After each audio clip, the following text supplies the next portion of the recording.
You're watching Garage TV, that unexplainable passion for motoring. Garage TV HD.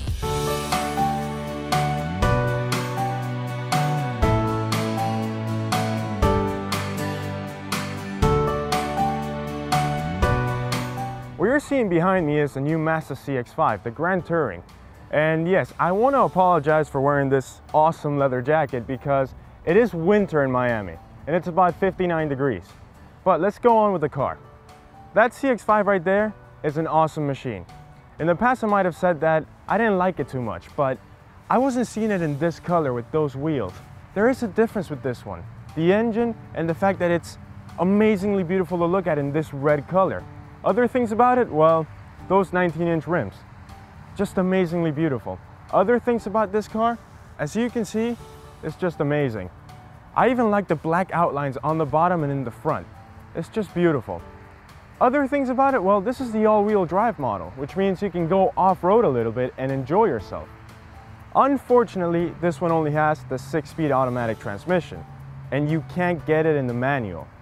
But that's a small price to pay because if we take a look under the engine, we're going to find out that there's a little bit more horsepower.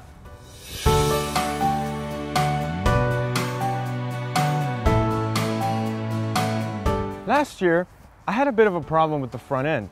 I thought it was too show-offy. I thought it was a bit too big. I thought it was a bit ostentatious. But in this color, I think it actually makes it a bit smaller, less show-offy, and I think it gives that character that you always wanted from a Mazda, just to enjoy yourself and that little bit of sportiness you always looked for in a car.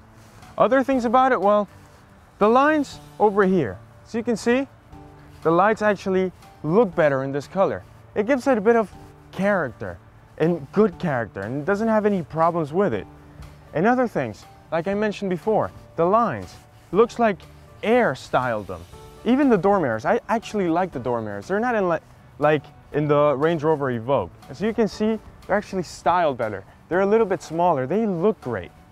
And I want to talk about this because the new 19-inch wheels, they're just beautiful. And the fact that they're wrapped around in Toyo tires makes the performance a little better. Since we get 30 more horsepower from this car, I think that's something they could have added, and they did. And I'm so glad they did. And if you're going to take it off-road, thanks to the all-wheel drive system, you can actually change them because if you see, the tire wall is actually quite big. You can fit something a little bit chunkier and enjoy yourself.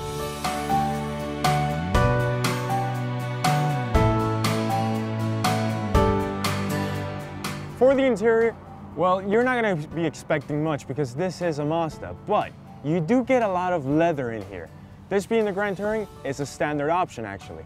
Other things about it, the air conditioning has been changed completely. It's still a good air conditioning system, but the buttons have been changed, the knobs have been changed to make it easier on everybody that's driving it. Pretty much, it's still the same vehicle with better additions. So, whatever's left to do, huh? Well, why don't we just drive it?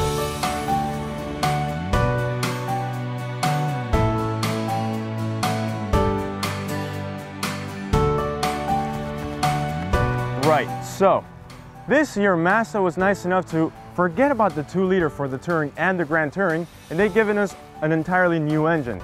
They actually gave us a 2.5-liter 4-cylinder. This one brings a little bit more horsepower. It actually has about 184 horsepower, which is pretty much enough to get you where you're going with a little bit more of that passion everybody looks for in a Mazda. Other things about it, well, since it's connected to its 4-wheel drive, it's actually a little bit more fun. And with the extra torques it's got, you can actually go up mountains and stuff. Not the best and biggest mountains, but it'll get you through a field with no problem. Other things about it, there's a lot of space in that where the engine compartment is. So as you can see, it's easy to work on.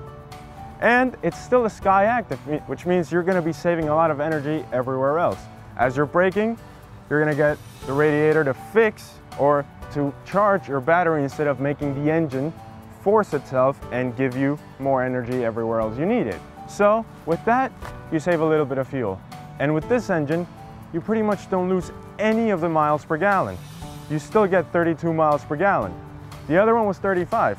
And to add 500 cc's of engine, you pretty much have no problems. So, as you can see, it's an amazing engine.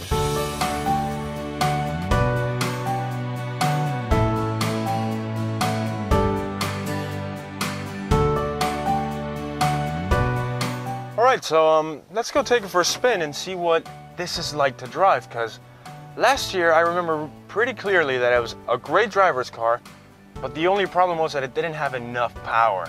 That every single second, that made me feel like I was missing out on something, and nowadays it's not that bad. Wow. Actually, it's slightly better. It could still be a little bit better, but it's really good, because this being the CX-5 being slightly smaller than basically all the other ones, the CX-7 or the CX-9, it's actually a pretty good engine for it. So that's something they could have fixed. But what they did do was put a manual right here that you can push up for down, kind of like a touring car, or push down for up. That's good, and actually it's pretty immediate. Other things about it, the four-wheel drive is really good, really sophisticated. The mileage, the fuel, miles per gallon, they're actually really good as well. I like the fact that they still left the rack and pinion like they always should have. And the fact that the steering wheel is so small and grippy is really good for control, which means if anything's happening in front of you, it's still going to be easy to control. And the fact that the suspension actually doesn't have a lot of give, that's always a good thing. It's comfortable, but it allows you to play around a little bit. There's satellite navigation, there's satellite radio, there's pretty much everything you would expect in a car of this size and, well, price.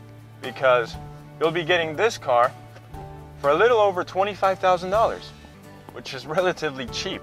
Another thing that I like about it is that it's got space everywhere to put your stuff, so that it doesn't move away from you as you're taking a hard corner.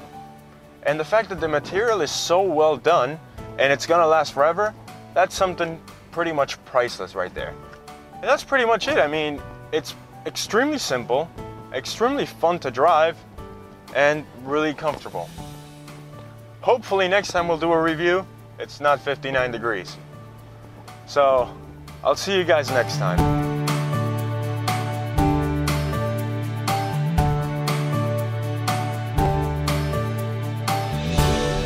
You're watching Garage TV, that unexplainable passion for motoring.